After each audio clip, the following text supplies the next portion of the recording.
তো আজকে আমার বেগুন ভাজা থেকে স্টার্ট।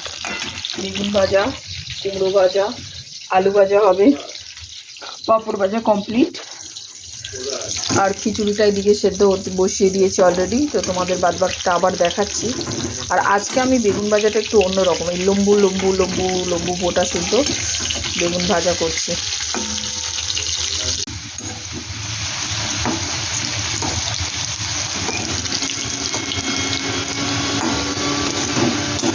এই যে খিচুড়ির আলু ভাজা হয়ে গেছে।